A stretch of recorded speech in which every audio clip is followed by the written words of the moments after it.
Halo teman-teman, ketemu lagi dengan aku Nasrohma. Apa di benak kalian terlintas kalau ada kata manajemen keperawatan? Sulit? Susah? Oke, kita akan bahas ya. Stay tune.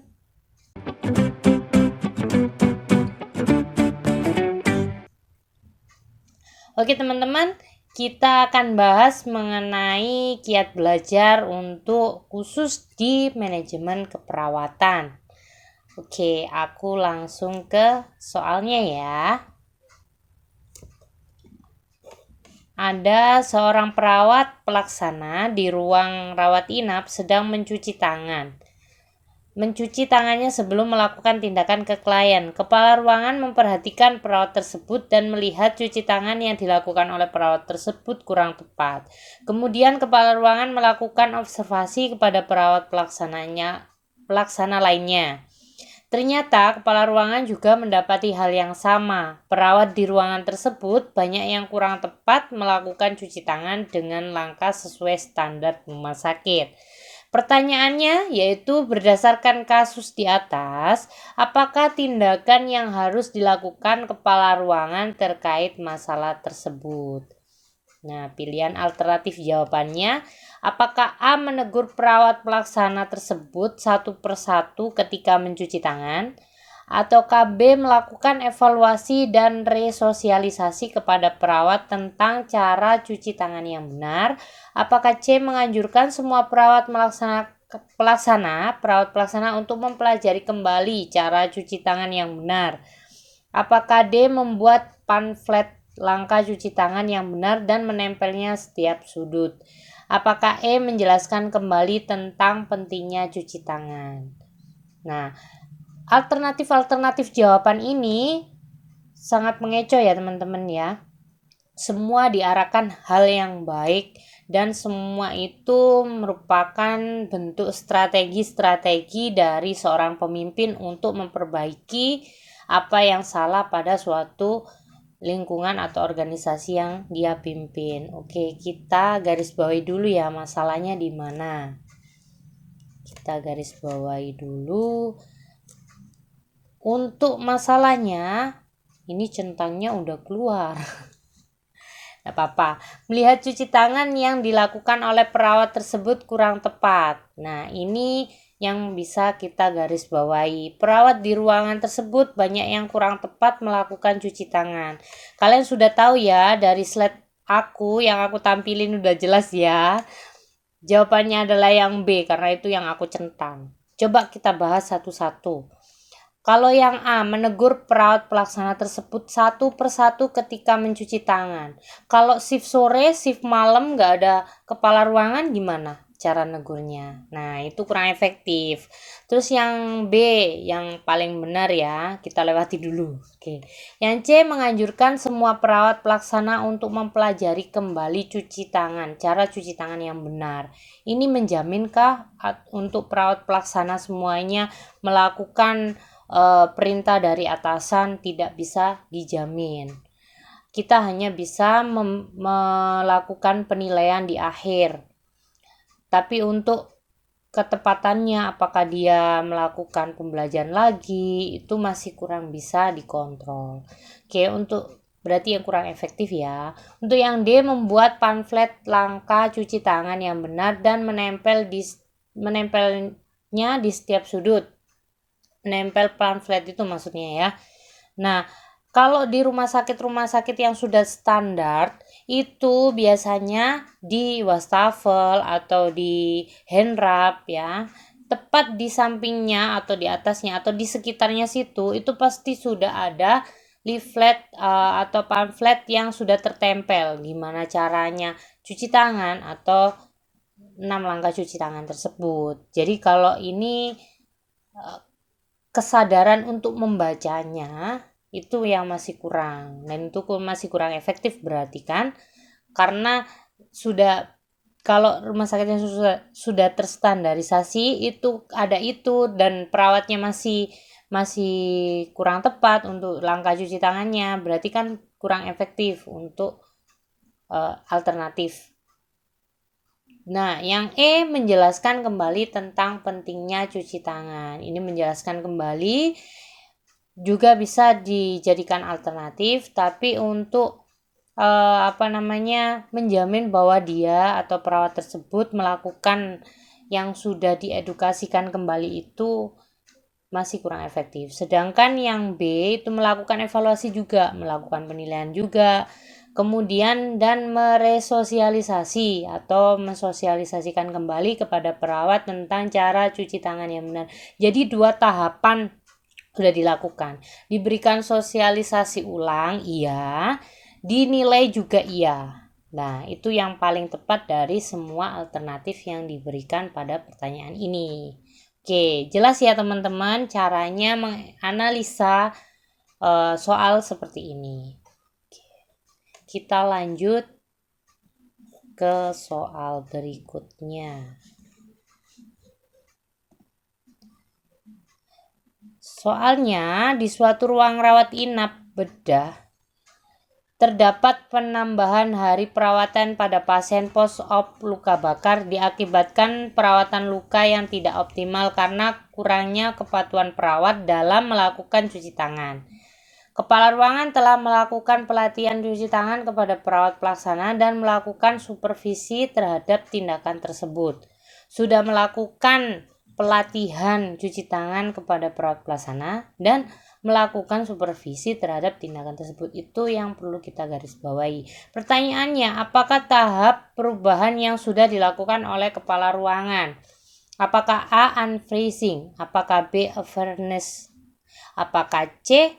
refreshing? Apakah D. moving? Apakah E. interest? Nah, ini kita bahas dulu ya, tahap perubahan itu apa aja. Tahap perubahan itu ada 3. Tahap unfreezing. Unfreezing itu pencairan, yaitu mengidentifikasi masalah dan mencari solusi dalam perubahan.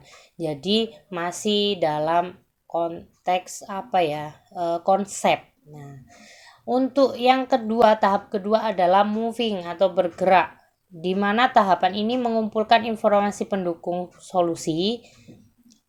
untuk solusi yang sudah dipilih ya, dan orang yang berpengaruh dijadikan sebagai pendukung perubahan. Jadi dia sudah masa kerjanya atau sudah fase kerjanya untuk melakukan perubahan. Ini teori Levin ya. Terus kemudian yang 3 adalah tahap refreshing atau pembekuan.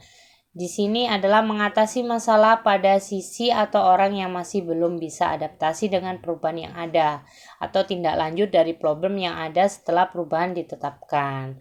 Ini tahap lanjutan dari apa yang dilakukan untuk perbaikan. Oke, kita kembali ke soal.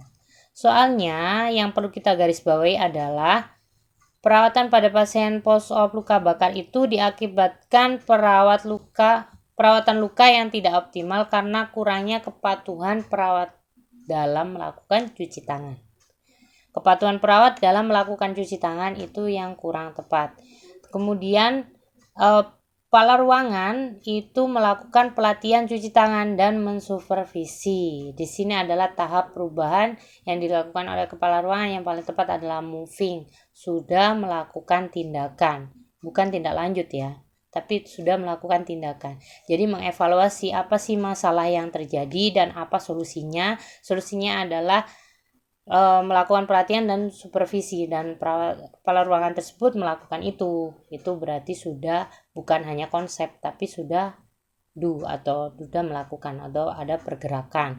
Jadi yang paling tepat adalah tahap moving gitu ya teman-teman.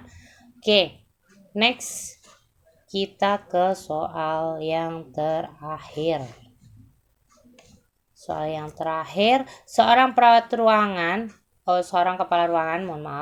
Seorang kepala ruangan di RS selalu mengambil keputusan sendiri dalam setiap hal tanpa melakukan diskusi terlebih dahulu dengan anggota tim di ruangan. Kepala ruangan tersebut membuat perubahan SOP sesuai dengan kehendaknya dan setiap ada rapat manajemen, dirinya menyampaikan keputusan yang sebelumnya tidak pernah didiskusikan dengan anggota lain. Berdasarkan kasus, apakah tipe kepemimpinan kepala ruangan tersebut? Apakah A. karismatik, apakah B. demokratis, apakah C. otokratis, ataukah B. birokratis, ataukah C. laissez-faire? Nah, kita ke materinya dulu ya teman-teman. Kira-kira tipe kepemimpinan itu seperti apa di konsep manajemen keperawatan? Apa aja sih tipe kepemimpinan? Tipe kepemimpinan itu ada 4. Yang pertama adalah demokratis, di mana pemimpin itu semua keputusan pasti didiskusikan dengan semua anggotanya. Nah, itu adalah pemimpin yang demokratis. Pemimpin yang birokratis, keputusan diambil dengan diskusi, tetapi hasil akhirnya tetap menjadi keputusan juga ditetapkan oleh pemimpin. Jadi keputusannya tetap diambil oleh pemimpin, tapi dia melalui tahap diskusi dengan anggota kelompoknya atau yang dipimpinnya.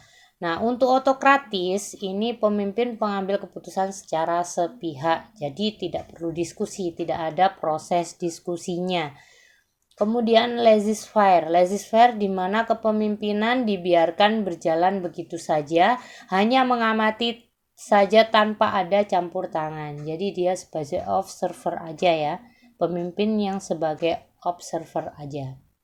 Itu adalah tipe kepemimpinan laissez-faire. Nah, yang dari soal yang tadi itu mengambil keputusan sendiri dalam setiap hal tanpa melakukan diskusi terlebih dahulu dengan anggota tim di ruangan. Terus kemudian membuat perubahan SOP sesuai dengan kehendaknya. Menyampaikan keputusan yang sebelumnya tidak pernah didiskusikan, tidak ada fase diskusi dengan anggotanya. Ini adalah salah satu atau yang paling khas dari tipe kepemimpinan otokratis atau otoriter ya teman-teman. Jadi yang paling tepat ada jawaban yang C. Oke, dari 3 soal ini pada keperawatan manajemen siapa nih teman-teman yang sudah menguasai semuanya atau sudah tepat untuk menjawabnya? Berarti kalian hebat. Oke, tapi kalian harus tetap belajar, jangan meremehkan, tetap semangat. Ada juga quotes, jika telur dihancurkan dari luar maka akan berakhir atau hancur ya. Jika telur dihancurkan dari dalam maka akan ada kehidupan baru. Jadi semangatnya juga harus ditumbuhkan dari dalam diri. Oke teman-teman, semangat belajar. Semoga apa yang kita bahas kali ini bisa bermanfaat untuk teman-teman dan teman-teman semua yang mau menghadapi UKNI. Semoga bisa sukses, bisa lulus, bisa kompeten. Oke. Baik teman-teman yang suka jangan lupa like, share ke teman-teman kalian semua biar bisa lulus bareng, biar bisa paham semuanya. Yang belum subscribe silakan subscribe. Jangan lupa klik lonceng notifikasinya. Kalau aku ada upload video baru kalian bisa tahu. Nah, satu lagi, kalian kalau mau diskusi atau mau request nih konten apa yang mau aku bahas, silakan ketik di kolom komentar. Oke teman-teman, semoga bermanfaat. Sampai jumpa. Assalamualaikum.